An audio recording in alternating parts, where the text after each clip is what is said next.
Hey y'all, hi. I'm so excited to film this video. I got the idea while I was falling asleep last night, and then I was like, that's such a good idea. I can't wait to get up tomorrow morning and film it. I don't know, I've like been putting the video together for an hour or two now, and I feel like the idea was sound. So hopefully it's as great as I think it's going to be. The idea is this.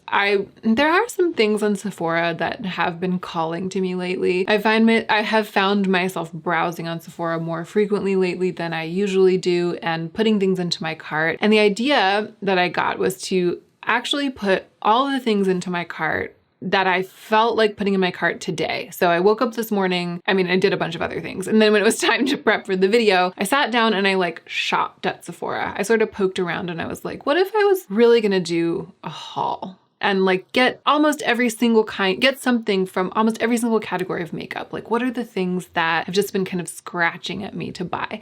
So I put all of those things in my cart. And then instead of checking out at Sephora, I went to my makeup and I shopped my stash for a haul of makeup with which I can do all of the same stuff, like the exact same thing. And then I put all of that makeup on my face and this is the look. So that's what I'm gonna do today. Talk you through what it is that I didn't buy at Sephora, what it is that I used instead. If this is your first time to my channel, then welcome. I'm glad you're here. My name is Hannah. I love beautiful things, but I don't love overspending. I love makeup, but I don't love being in debt. So I do review makeup, new makeup, sometimes on my channel, but I also like to do this kind of thing, thinking through what we can do to be more happy with what we already own so that we don't overspend on new stuff. And if that sounds good to you, I hope you'll subscribe. Now, let's go ahead and get into the meat of this video.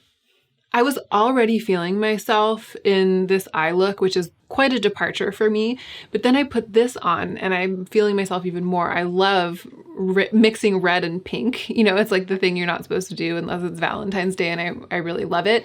This sweatshirt was PR. I'll link it down below. It's very lightweight. It's not like a beefy sweatshirt, but it's really, really cozy and I love the color. What should we do first? I think first I will tell you about all of the things that I put in my fantasy cart at Sephora. The first thing that I put in the cart is the Danessa Myricks blush palettes. And I've been getting a lot of requests from you guys, not a lot. I've gotten a number of little pings about this product, tags, some people saying, are you going to review it? And I do feel tempted to review it. I feel tempted to buy it. That's why I put it in my fantasy Sephora cart today. It is very tempting. I've enjoyed so much Danessa Myricks makeup. I love cream blush. I love a cream blush palette, but I've already spent my budget for self-sponsored review for the month of January, and I personally don't want to be spending my own money on makeup right now. So it's not a good time. I'll maybe revisit it in February and see if it still seems like something that I might want to review. But for the time being, what I did was I put it in this fantasy cart and then I shopped my stash for other cream blushes that I have that are in similar colors. Then I put a concealer in my cart, which is one that has been knocking on my door, I feel like, for a year.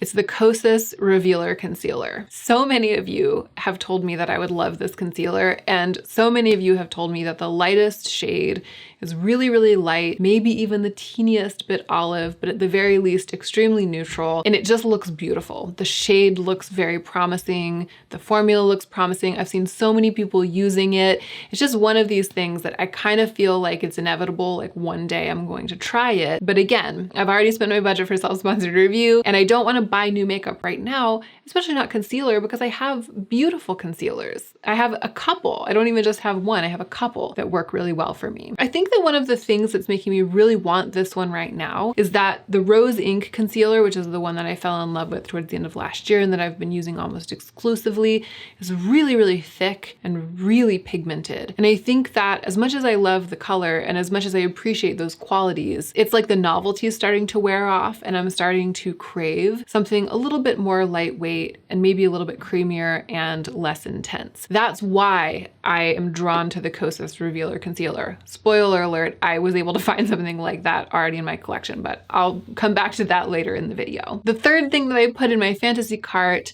is a green primer. I actually don't have a green color corrector right now because I used up the one that I had, the last one that I had. And because the Rose Ink concealer is so close to my skin tone, I haven't felt as compelled, I haven't felt as hamstrung without a green color corrector as I usually do. So the green color correcting products on Sephora were feeling really appealing to me because it's the kind of product that I know that I love, that I've gotten a lot of use out of in the past, and that I haven't really had in my hands lately because I don't have the one that I was using. I used it up and it's currently in my empties. So in browsing that kind of thing, I came across the Makeup Forever Green Priming Color Corrector, the redness corrector. This is a product that I used to love, and that's why it got me. I saw it and I was like, oh, I used to love that product. I should get it. I should buy it again. It's one of my favorites. It's one of my OGs, my OG Holy Grail green color corrector primer. So I saw it, my heart leapt. I was like, I would love to have that product again. And I put it into my fantasy shopping cart. Then I went and checked out my loves list to see if there's anything kind of hanging out in my loves list that I had sort of forgotten that I wanted, but that I still really want. And I came across a couple of things. One, actually two, are recommendations from Matilda on Video. I'm a big fan of Matilda's channel, and there are a lot of things that she's recommended over the years that have gone onto my loves list or onto my wish list. I really love her taste in makeup. The way she talks about beautiful things is very compelling. I've been influenced by Matilda, okay? In her favorites, I think it was the favorites video for 2021, she talked about the Charlotte Tilbury Pillow Talk push-up lashes as being like the really dramatic mascara that she uses when she really wants like the super drama. I just feel like I had never heard anyone waxing poetic about the Charlotte Tilbury push-up lashes in the way that Matilda was doing. And it immediately piqued my interest because that kind of dramatic volume is what I love in a mascara and in a lash. I mean, I guess it's what I love in a lash, and the ability to do that to a lash is what I love in a mascara. So I threw it into my fantasy cart as well. And there's another thing lingering in my Sephora loves list that was either a recommendation from Matilda or something that was like in a haul video of hers, I think years ago. I still remember this, it was like years ago. The Tom Ford Must We Do This Right Now corduroy. It's the Tom Ford eyeshadow quad, which I've never tried. I've never tried a Tom Ford quad. And I've never really been as struck by one as I was by Violet, African Violet, when I saw it in Matilda's video. It's like the purple, which is, it's not a color that I use a lot, that sort of like orchid violet. It's not a color that I wear a lot, but it is a color that tugs on my heartstrings. It's one of those colors that kind of gets me in a way. A lot of colors get me, and then there's like the next level up. And that orchid violet is one of those. And then on the next level up above that, one of my very few most prized, most potent, most desirable colors that plucks my heartstrings most fervently. There are just a handful of the ones that are truly my colors. And this red that I'm wearing that's one of them. And there is a matte shadow, a red shadow that's this color in that palette. And there's something about that orchid with the red. And then the other two shades are like these bronzes that work really beautifully for me. I just feel like this has the balance of wearable and editorial that I love, especially in a luxury quad. So it was on my loves list. I saw it, my heart leapt, and I threw it into my fantasy shopping cart. The last couple things are, one is a perfume. Every time I window shop on Sephora or think about beauty products these days, I think about perfume. And I talked about this recently in my video about new makeup releases, what's trending. I was saying that I think that scent is like trending a little bit right now. And I feel like I'm susceptible to that marketing. And I've been trying to remember that I have perfumes. And the issue isn't that I don't have perfume that I like. The issue is that I'm not wearing my perfume. The solution to that issue isn't to buy new perfume, which is what my instinct has been. The solution is to wear the perfumes that I already own. But because I've been having that instinct, and the instinct to shop is what we're talking about here, I put into my cart a travel spray of one of the perfumes that has sort of been tickling my fancy. I've been curious about it. It's the Maison Louise Marie. I bet it's Maison Louis Marie Bois de Balancourt travel spray. So I just put the travel spray in my cart because that's exactly the kind of thing I would do. I would like buy the travel spray. I think I've smelled this before in Sephora and I really liked it, but I can't even really remember what the notes were. In any case, it went into my fantasy shopping cart because if I was actually doing this, I would totally put it in there. And then the last thing is a taupe lip gloss that you have been recommending to me heartily. People have been telling me that the new NARS lip gloss range has a taupe lip gloss in it. The shade name is Nympho, and it's been on my loves list ever since the first person recommended it in the first comment underneath the first video in which I solicited recommendations for taupe lip gloss.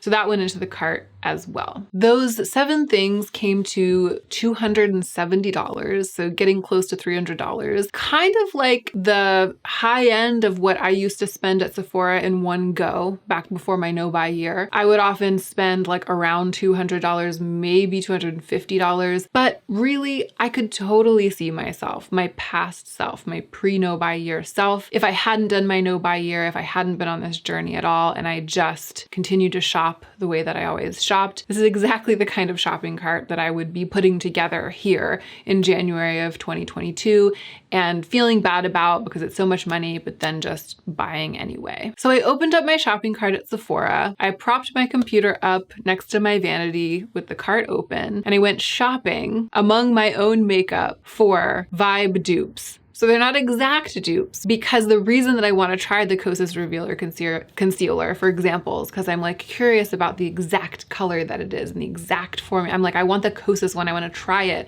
I want the one that everyone's talking about. I want the one that everyone's telling me that I'm going to like. So I took that information and I unpacked it a little bit and I asked myself, well, what is it? Like, why? Why am I feeling right now that I want to try that when I already have concealer and I'm concealing my face every day? I'm concealing my face every day. You know, I have base makeup to do what that product does. So what is it about it that's making me feel like I should buy another product like that? So I went through and for each of these products, I asked that question of myself. And that really made it easy for me to find products among my existing makeup collection that are great stand-ins, really great stand-ins for this Sephora basket. So now I'm going to go through and tell you one by one which product I picked to stand in for these other products, and I'll talk you through the makeup look that I applied using all of these products. I actually filmed myself applying this makeup, but I filmed it for Patreon. My patrons, I was overdue for a video on Patreon, and before I sat down to film this video, I did like a really chatty, kind of casual get ready with me applying this look on Patreon.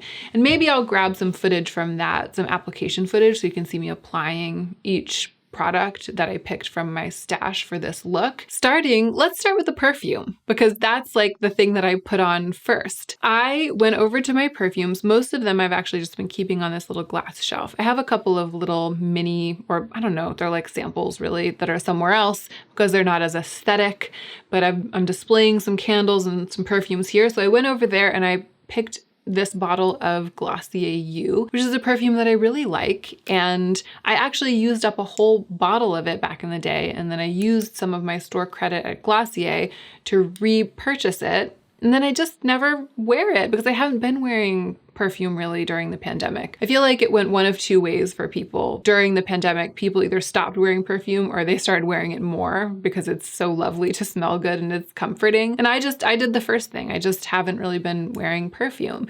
So instead of buying this Bois de Balancourt perfume from Sephora, I just spritzed a little bit of this on, and it's the first time I've worn perfume in weeks, and it made me feel wonderful. And I'm really happy to be sitting here, a scented version of Hannah Louise Poston. It may not have any notes in common with Bois de Balancourt. I don't think it does, but it doesn't matter, because when I asked myself why I was having the impulse to buy perfume, it wasn't because I wanted to smell like the exact scent that I had put in my cart. I don't even remember what that scent smells like. That wasn't the impulse. The impulse was just towards perfume. And so it didn't matter which one I picked. I just picked a perfume that I like and I put it on. Next up, primer.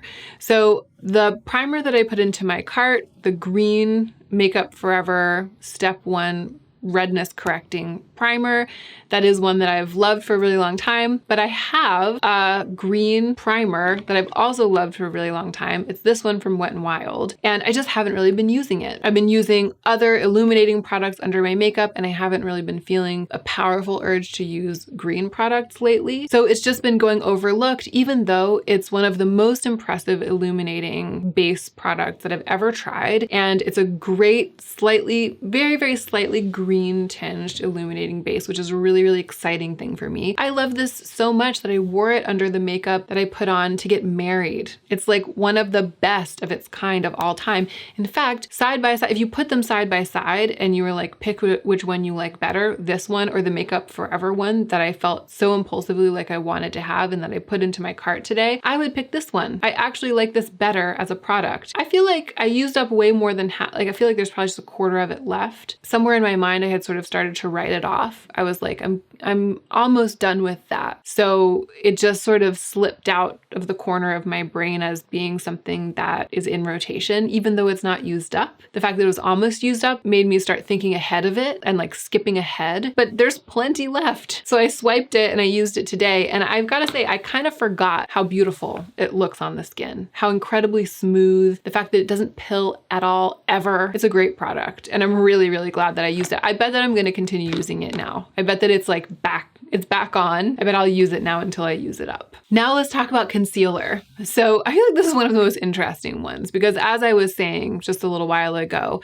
the impulse to buy the Kosas Revealer concealer is kind of brand and product and hype specific. It's like I've been hyped into thinking that I absolutely have to get my hands on it. But when I unpacked it, I realized that I was just hoping for a concealer that is a little bit more lightweight and a little bit less pigmented and less intense than the Rose Ink one that I've been using every day. Just something just a little bit more casual and something that's like creamy in the skin rather than really like emollient on the skin. And I have a lovely concealer in a very pale color that is exactly that in every way. It's the most skin-like concealer I think that I've ever tried. I mean, maybe some of these newer products would give it a run for its money, but especially until the Rose Ink one, I had never found anything that looks as much like skin as this. And I don't think I have anything that looks more like skin than this. It's just top of the line. It's the Makeup Forever Ultra HD Concealer in Pearl, my favorite for years until very recently. And using it today instead of the Rose Ink concealer absolutely provided for me a bit of like a breaking up of the routine of using my new favorite. It was like something new, something different, something a bit novel, a slightly different shade, definitely a different application experience, a little bit of a different finish on the skin. It gave me that variety that I've been craving. And it was a bit of a gag to realize that I could get the same exact feeling of satisfying variety and kind of adventure, like a little bit of a makeup adventure outside of the realm in which I've been working now for months with this. I could get that just using a product that I've had for a long time, but I haven't used in a long time.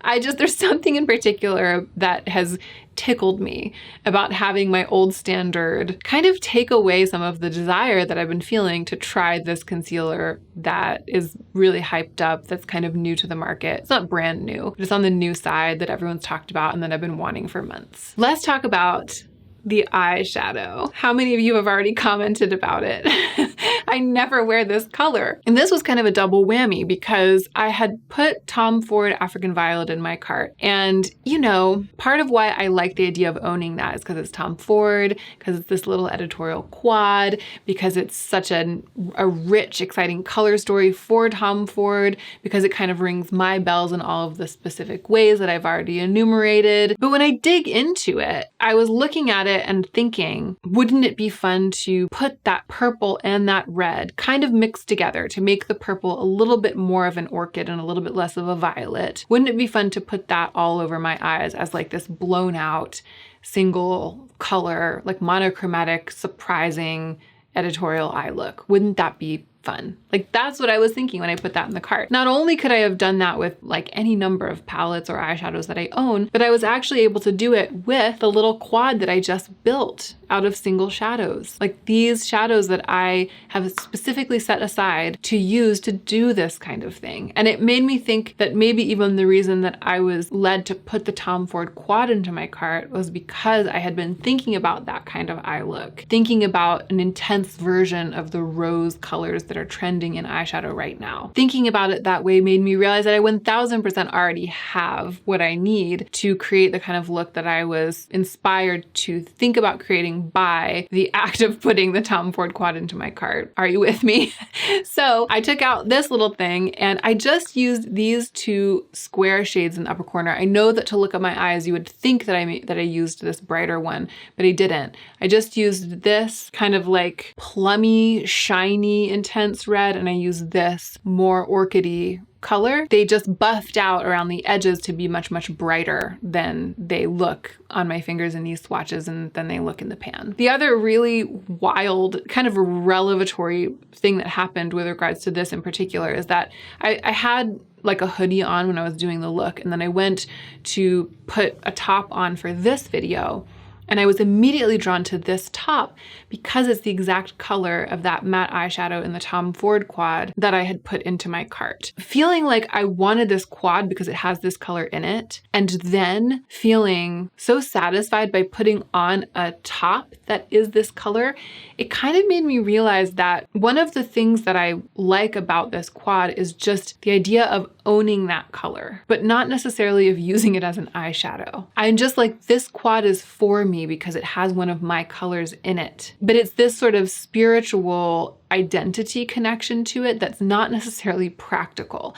And I feel like it's okay once in a while to, or lots, to choose the things that you want to own, to curate the things that you want to own because they're in the colors that you like and they align with your identity. I'm not saying that that entire practice is false, but just is it $90 for a quad? Fine. Not for me, not right now in my life. Realizing that a large part of the appeal of this palette had to do with just that red color and how I kind of crave it, totally diffuses the desire to actually buy it.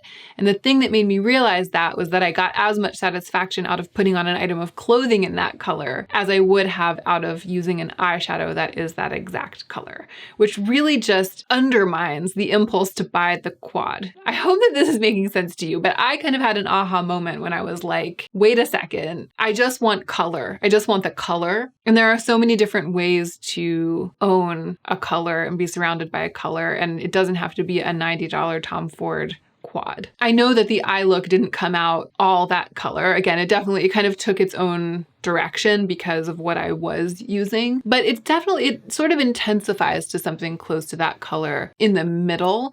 And more to the point, I feel like in a weird way, when I shopped my stash for products to stand in for these makeup products, for the red and the Tom Ford quad, I shopped my closet instead of my makeup. And I feel just as happy wearing this on my body as I would wearing that color on my eyes. Let's talk about cheeks. The Danessa Myricks Dewy Cheek and Lip Palette. It's so beautiful. But when I pulled up the swatches, the arm swatches, and I looked at them, especially the top three, the really dark brown would be too dark, I think, for me to use on my cheeks. I'm not totally sure what the formula is like, but my guess is that it would be too dark. But the other three shades, the kind of rosy brown, and then the sort of more terracotta brown, and then the peach, those are three colors that I could use for blush. And as soon as I looked at the swatches, the arm swatches, I was like, I have a whole boatload of cream blushes in similar colors, blushes that I could use to create a similar effect on the cheek. So I kind of went ham when I shopped my stash for this portion because it's a palette. So I was trying to pick cream blushes that would stand in for like a variety of colors of cream blush, which is what I'd be getting if I bought the cream blush palette. So I just grabbed everything that I felt like resonated with this color story. I have this Glossier bronzer. It's in the shade Volt, and it's kind of that reddish, rosy, rich color. I have the e.l.f. Active Lip and Cheek palette, which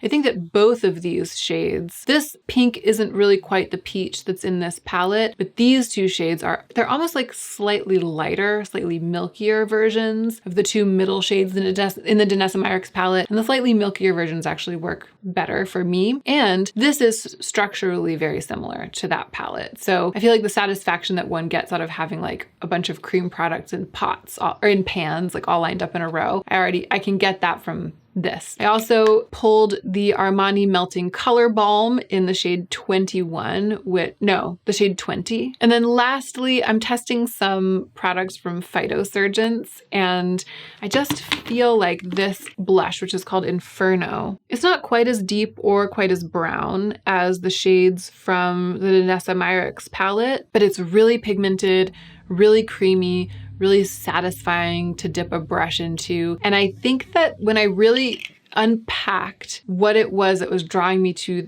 these Danessa Myricks palettes, it's the anticipation of that feeling, you know? It's that feeling of like, I can't wait to feel the sensation of my brush dipping into it and it going onto my cheeks. And the sensation of applying cream blush that comes with this product is one that I've really been appreciating lately. So I felt like on that level, this was a really good addition to the pile. But when I went to build this cheek, I used all of them. I like put all these products on my cheeks one after another, and I kind of got out of control, and then I had to go back with the concealer and repair a little bit, but I'm very happy with the overall look. I don't have a highlighter here. The glossiness is just coming from the Wet n Wild Glass Correct. It's a banger, y'all. Like, that's what you're seeing shining through 4 or 5 layers of cream blush on my cheek. Oh, I forgot to talk about lashes. The mascara that's in my cart, as much as it intrigues me, it was but the work of a moment for me to think about my current mascara collection and realize that I'm very happy with a number of mascaras that I'm testing right now.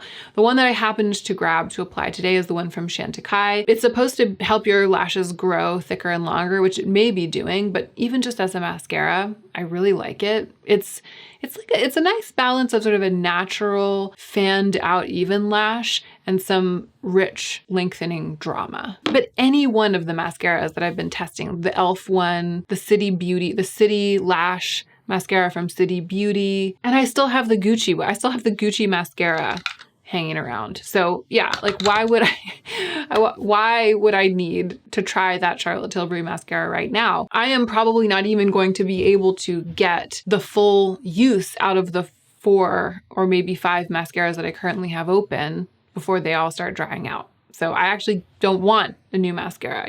Charlotte, you can keep it. The last thing is the lip gloss. And this was kind of a funny one because the reason that I found out about this NARS lip gloss, this taupe gloss from NARS, that I have these 2 taupe lip glosses that were in my yearly favorites. That's like something I'm really excited that I've discovered. When I talked about them, especially the Trixie one, the Trixie Cosmetics Truth or Dare gloss, which is the one, the color of this is like what I really, really love. It's sort of like a grayish taupe. My excitement about this is what even led people to recommend the NARS one to me, because I was like, I kind of want a color that's like this, but that's from a fancier brand, that's in a fancier formula, that's like really luxe and high end. So it's sort of a circle, right? I love these, and loving them has caused me to learn about the NARS one. And then I want the NARS one because I love taupe lip gloss. But the only reason I know that I love taupe lip gloss is because I already have taupe lip gloss and it works well for me. These are so great that I need more. But what am I going to do to keep myself from buying more? I'm just going to remember that the ones that I have are great. I feel like there's a 50-50 chance that the NARS lip gloss, the taupe gloss, will continue to sort of scratch at me.